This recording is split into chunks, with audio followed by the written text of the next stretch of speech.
It's time for the Brouhaha Sports Show. Brouhaha Sports with award-winning sports writer Dale McKee and co-host Marshall Wood. Talking sports with the legends of the game and famous sports personalities. Brouhaha. Now to Marshall and Dale with tonight's guest. Good evening, everyone, and welcome to the Brouhaha. Marshall Wood and Dale McKee. One more time here on WABO 105.5. How you doing, Dale? I'm doing great. How you been doing? I'm doing fine. You enjoying the spring? I guess are we in spring? Have we sprung? I think we have. Or are we waiting to spring? No, I think we did it in March, didn't we? Sometime in March. Yeah. These seasons are hard to keep We're up already with. in April. There's only 4 of them. I mean, how hard is that? Yeah. How'd you enjoy yesterday, April Fool's Day? That was my day. Was it? Yeah, I was a fool all day long. Yeah. It's like having a license to steal. Really? Just, that's my day. I got you. That'll change it to Marshall Wood Day. There you go. Yeah. Ain't nothing wrong with that. How about you? Did you have like a celebration of any kind? Yeah, I invited all the fools in the neighborhood. Well, the Gave them a party. The best part of yesterday, unless I'm missing something, it was Easter. Wasn't that yesterday? Well, isn't today Tuesday? I don't know. Well, when's the show come on? I don't have a clue. You tell me when it comes on. I know nothing. I'm like Sergeant Schultz. I'm going to take the Schultz amendment. Easter was I know nothing. Easter was the day before. Oh, okay. Yesterday was April Fool's. Yesterday was April Fool's. See, I told you, it's my day. Easter was the day before. Today's Tuesday. It's like the fool on the hill. You remember that song? Yeah. You don't even know the days of the week now? What's the day? Today's Tuesday. That's your story. You're sticking to it. Yeah. Tuesday's a great day. It was. What did you have a good Easter? Let's talk about I did it. have a good Easter. Yeah. Did you hide eggs? I did. Did you? I found some eggs. Did you? Yes, sir. Did you have to lead people into finding eggs too? No, my grandbaby finding eggs, buddy, like nobody's business. There you go. She's an egg finder, buddy. Yeah.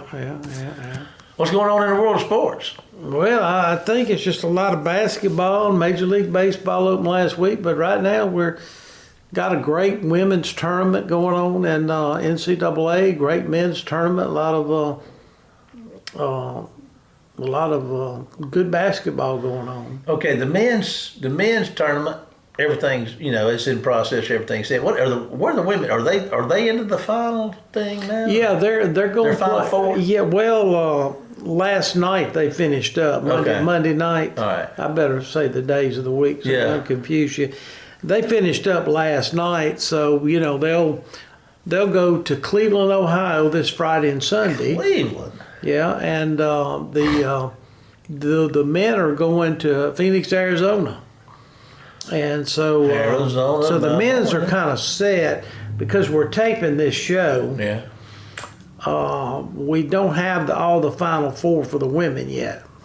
Yet. Yeah. Well, we're getting there. We're getting there. It's nice to know that we are going to get there. We got somewhere to go. There you go. But today we're going to talk a little bit about RTR. Mm-hmm.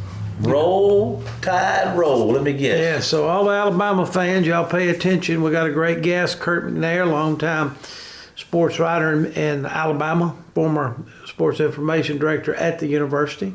The old SID. Yeah, he is going to he's going to talk to us a little bit about Alabama basketball. They got a basketball team over there? They evidently do now. Do they have a baseball team and a softball team and all that? They've got a pretty good baseball team. What are they doing over there? They're not supposed to play nothing but football. That's what I thought too. There you go. Back in the day, if they had a really good basketball player, he'd be 6'5", 6'6". They'd go to basketball games. The fans would. Why isn't he playing tight end or defensive end? What's he playing basketball for? What a waste of time. Yeah, waste of time. Oh, my goodness. Anybody can coach basketball. That's probably what they said. Man, you get the janitor over there to coach. Put the money in football. That's right. Well, it's worked well for them. Yes, it is. They're in the Final 16 for the first time in school history. Wow. And so I think that's, but champions rub off on champions. And I think they've got a great coach over there. And I think that they've overcome a lot. They had a lot of controversy last year, and we're going to talk to Kirk more about that before we get him on the air tonight. Well, I'll tell you what, let's do. That sounds like that could be a lot of fun. He's got a lot of history over there, and Alabama's got a big following in our area and around the world. So we'll get with old Kirk. He can share a lot of stuff from a historical perspective and as up and center and current too. So what a great guest you got for us, Dale. You're welcome. Thank you. Thank you, as always. That's right. That's always. Sometime you go fishing in the Atlantic Ocean, you're going to catch something. You'll catch. That's right. That's right. Is that the old blind hog phenomenon? Yeah. I know better than that. But anyway, let's take a break to hear from our sponsor, and then Dale and I'll be back with tonight's guest right after this commercial break. Phillips Building Supply in Laurel, your hometown building supply store since 1954. We are locally owned and pride ourselves on helping our customers find exactly what they need. From foundations to roofs to doors and windows, Phillips has it. For tools, hardware, lumber, and plywood, visit Phillips Building Supply.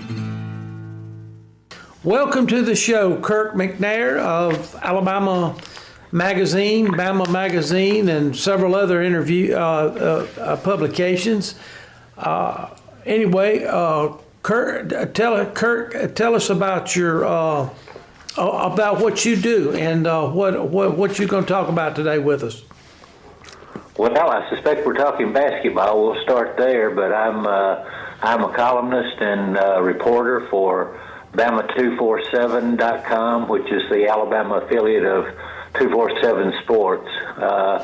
And I've been covering Alabama for a long time. Started back in the late 60s, right out of college, and then worked for Coach Bryan in sports information for 9 years, then started Bama Magazine, which I had that, and a website for a number of years, and finally got smart and sold all of that stuff, and now I just fiddle around on the internet at Bama 247. Well, that's not a bad job. That's what I try to do. That's what I do. So anyway, well, listen. What we want to talk about today is Alabama basketball. Now, listen.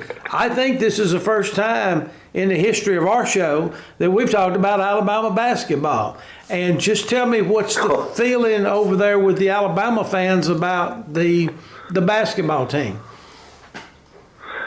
Well, first of all, I wanted to say that when I saw who I was going to be speaking to today, I thought about another McKee, spelled a little differently, from Meridian, Mississippi, that I was quite familiar with. Yeah. McKee, one of the all-time greatest players at Alabama. Yeah. But now we're talking today, and here's Alabama finding itself in rarefied air in the Final Four.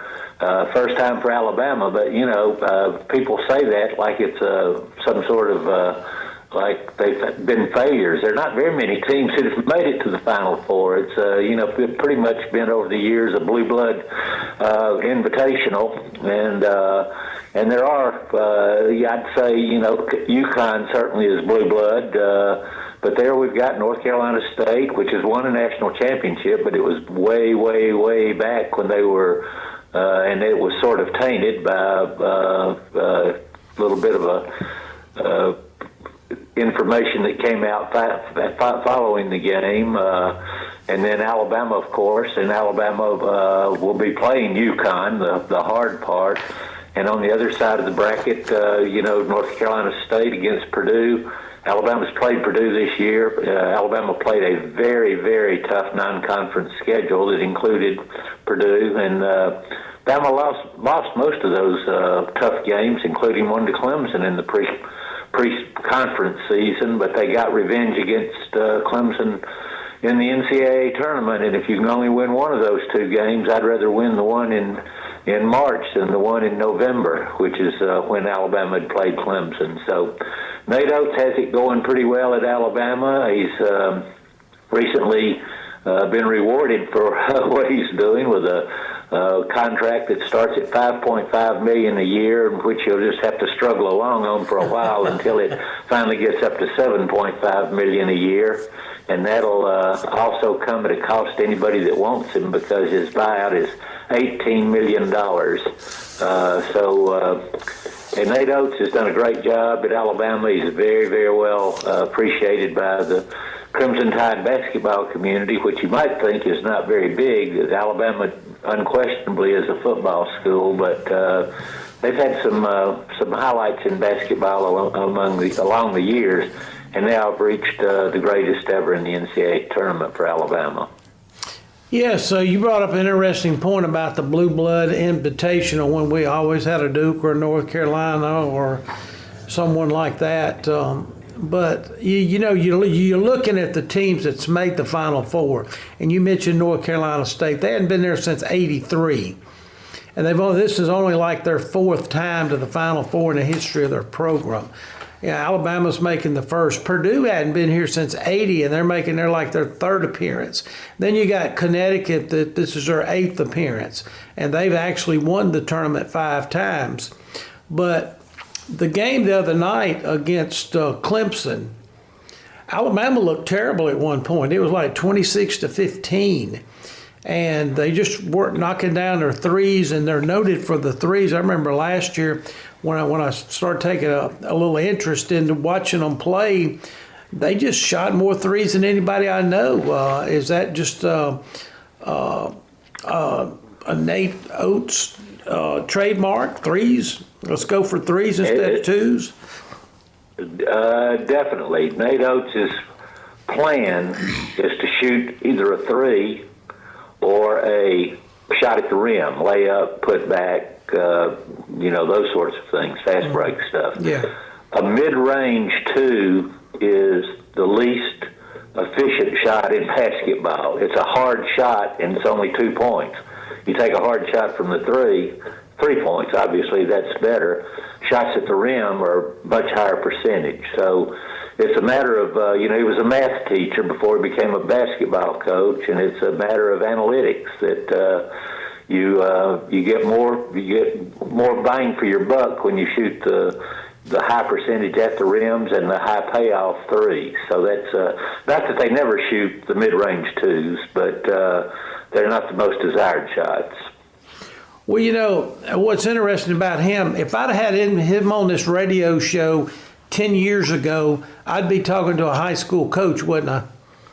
That's exactly right. And he was a very successful high school coach up there in Michigan, in the Detroit area, won a state tournament.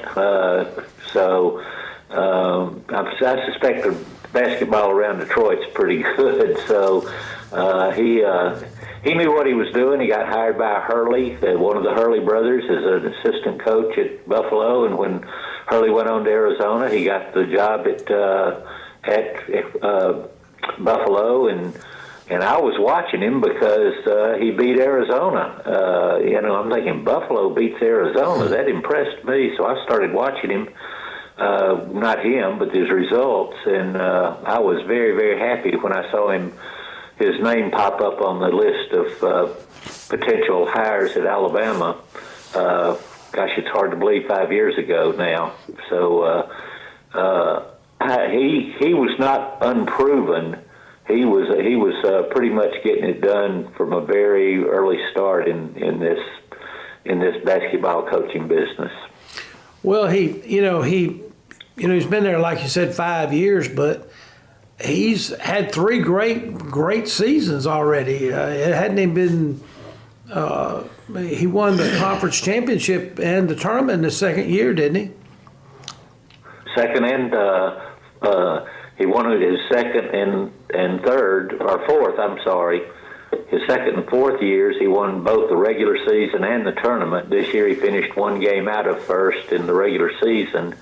And like the first, second, and third seeds all got knocked out on opening day, which is almost unheard of, that Alabama, Kentucky, and Tennessee, 3 teams that were going to the NCAA tournament, all got knocked out on the first day of the SEC tournament. But, he's had great success at Alabama. And I think he's in Tuscaloosa for the long haul too. Well, he's evidently brought in some great players. Of course, there's an Alabama native for sure on the team, Mark Sears. I believe that, or is it Sears? Correct. That's correct. And he Mark Sears was a three-star high school player at Muscle Shoals, which is up in the northwest corner of Alabama. And he didn't get any major college scholarships offers. Went to Ohio University, where he was not a great star and did not have a high three-point percentage record, but decided to try his luck at the major college level in the transfer portal, and ended up at Alabama. Meanwhile, having elevated himself through hard work to improve his three-point shooting percentage, and of course has turned into an All-America type player for Alabama, leading the SEC in scoring this year, and really the leader of the team, no question about that. Well, they're a young team too. Don't they have just Estrada that's maybe that's finished, and a couple of others may get drafted? They're not young. They're not young, Dale. Estrada is the only one who does not have at least one more year of eligibility. But that's because of the COVID year. Sears, the center, basically the low post guy, Estrada we mentioned, these guys are seniors or graduate students, but they do happen to have another year of eligibility. All except Estrada have another year of eligibility if they want to take it. Now, how many will or will not? That's for another day. We'll just have to wait and see how the season plays out and what their opportunities are. So, and in this age of transfers, who knows? They just may go play at Auburn for all I know. I doubt that. Yes, that would probably be a no-no. Anywhere else would be okay. Just watching the NCAA tournament, you're talking about an experienced team like Alabama has. You look at a team like Oakland. A lot of people thought it was California, but for some reason, I always, just being a big sports fan, kind of knew they were in that Detroit area. But, right. Man, they were experienced. And really, I was shocked that night when they held on to beat Kentucky. How was your feelings about that one game getting away from Alabama for a minute? Well, I have followed Oakland because Alabama's played them 2 or 3 times in recent years, and they are always very, very good. And fun to watch too. So Alabama was fortunate enough to win every game I think that we've played against Oakland. In fact, I know it, but Alabama has played them. They're very good, and I was still surprised they beat Kentucky after all. That was a surprise, but not at all surprised to see them in the tournament and play well. Now, in fact, you wouldn't want to take any bracket information from me. I had Kentucky going all the way and winning the tournament, and then they went out in the first round. Well, I don't think you were the only one in America that probably pick the Wildcats. But listen, will this speed up the possibly the new basketball arena? I don't think that is quite as high priority at Alabama as most people think. They say, well, how are they going to get any players? Well, obviously they've gotten players, and how are they going to win? Obviously they can win with the old arena. And, when you put 15,000 people in there like they did for every game after the first of the year, it's a pretty good home court advantage. And I've talked to a bunch of former players who think it's ridiculous to build a new arena, particularly if it's not going to have 15,000 seats. Because they're talking 12,000 or something like that, and none of those former players can understand why you'd want to build a new arena and have it seat fewer people than you've got right now. And they thought when they played it was a great home court advantage. So we'll see. And plus, universities now, athletics departments, they need money for other things. They need money. They need their donors to contribute to the NIL. Well, I call it a disaster. I think it's unsustainable, and I think it's bad for basketball and football and college athletics in general. But it is what it is, and you've got to have the money to keep up, or you'll get he'll get run over by teams like Texas and Texas A&M with this almost unlimited amount of money for NIL. And so the new arena, I would say, remains on the table, but right this minute, not a top priority. Well, listen, let's just change for just a minute, because I was telling my Marshall here before we came on the air that, Alabama fans used to go to the basketball game and said, why isn't that 6'6" center playing tight end or defensive end? But now they don't worry about that, I assume, over there. But let's skip to football for just a minute. I heard y'all hired a new football coach this year. Yeah, it'd been a long time coming, and we were grateful for that long time. It was a remarkable run by Nick Saban, remarkable surprise to me when he announced his retirement, and also a remarkable situation in which athletics director Greg Byrne could deliver in 2 days the National Coach of the Year, fresh off of an appearance in the college football playoff, to come in and follow Nick Saban. I thought it was going to be pretty hard to get anybody to follow Saban. DeBoer says he's up to the task, and everything he's done to date, it's a short, in terms of years, short resume, but a very impressive one. And I will say this, he's been impressive in the few weeks that we've been dealing with him here during spring practice. And I think he'll have a good football team and do a good job. So it's a new era. I've lived through them before. I was with Coach Bryant when he retired, and I begged him not to. In fact, I wrote him a letter, and I said, don't do this. And he thanked me for the letter, but said he had made up his mind. And, of course, he didn't live but a month after he retired officially. So Nick Saban's gone, but certainly not forgotten, in that he's left a legacy that will never be equaled. No one will ever accomplish what he's accomplished, what he did accomplish at Alabama. So it's a tough act to follow, but Alabama's had tough acts to follow before. There are 5 former Alabama coaches in the College Football Hall of Fame, and one more to come pretty soon. So we'll soldier on over here in Tuscaloosa with football. Yes. Bless your hearts. Yeah. All right. One last question. We have a local young man playing baseball over at the University of Alabama. Tell us about the baseball team. His name is Will Hodo, and he plays first base for the University of Alabama baseball team. Just tell us about the baseball team in general. Well, the baseball team has a new coach, fairly new coach, in Rob Vaughn. First-year coach in Rob Vaughn. He's got good hitters.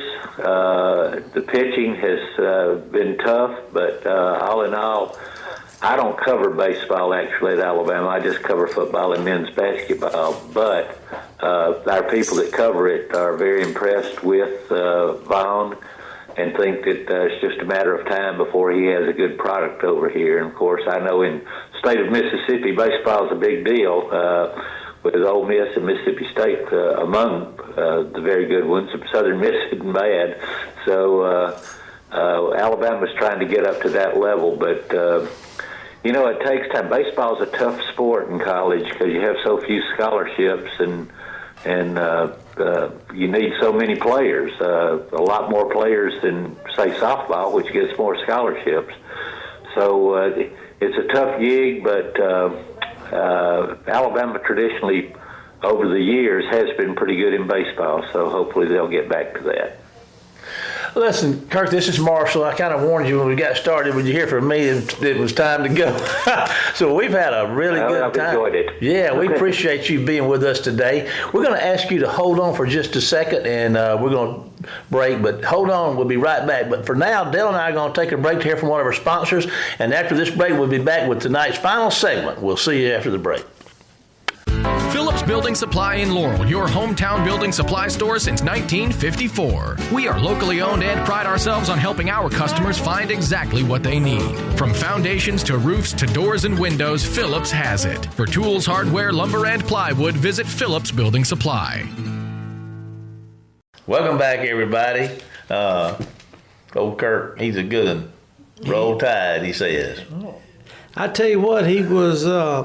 He gave us a expert opinion on the basketball, didn't he? He did. He did. He knows his stuff. But can you imagine that Alabama head basketball coach is going to the Final Four, and 10 years ago he was teaching math in a high school? Didn't Mississippi State have a basketball coach that took them to the Final Four that was a math teacher?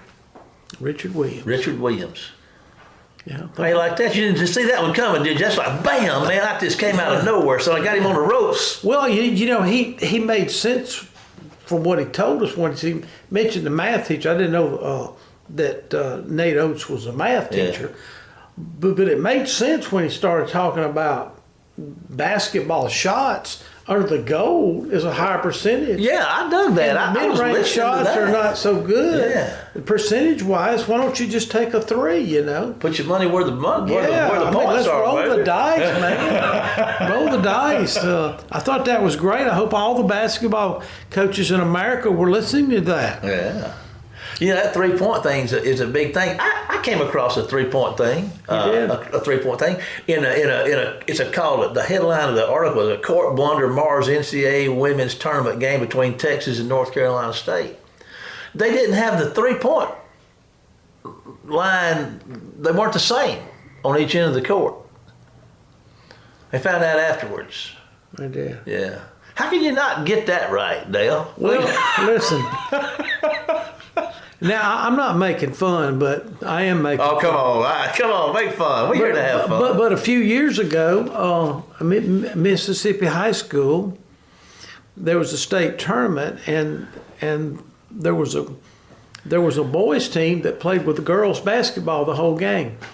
The girls basketballs are just a little bit smaller than the guys, just a little bit. Yeah. But you know, the theory is, okay, in the end, both teams, neither team benefited from. How do you know neither team benefited? One team might have had smaller hands. Well, they played on the same court. I assumed that they were playing on the same court. The 3-point shot deal, you know. I don't know. But, you know, you hate for things like that to be discovered, really. Yeah. You know, you'd rather, hey, let's don't tell anybody. It was like an eighth of an inch off on that. Let's don't need to bring it up. But anyway, I just thought that. You know. I mean, I know it probably didn't look 2 feet really matter. Does 2 feet really matter here? This 3-point shot. Yeah, I'm sure there was some people up there. Caitlin wouldn't have cared. Boom. Oh, air it out. These obsessive compulsive sitting up there looking at, hey, that thing looks off a couple of inches. I've been one of those guys. Yeah. But anyway, good times, Dale. I enjoyed our time together. It's getting close to that time. We certainly appreciate Kirk being with us and all that he brought in the way of Alabama information. We living right here on the border, so we can speak Alabamanese just as well as anybody can. Yeah, better learn a language. That's right. Well, the time has come to say goodbye, Dale. Goodbye, Dale. Well, goodbye, folks. And Dale and I will see you next week right here on WABO for more of the Brouhaha. Get us out of here, Jamie. You've been listening to the Brouhaha with Dale McKee and Marshall Wood. Heard Tuesday evening, 6 p.m. on WABO. For more of the Brouhaha, follow us during the week on Facebook and WABO.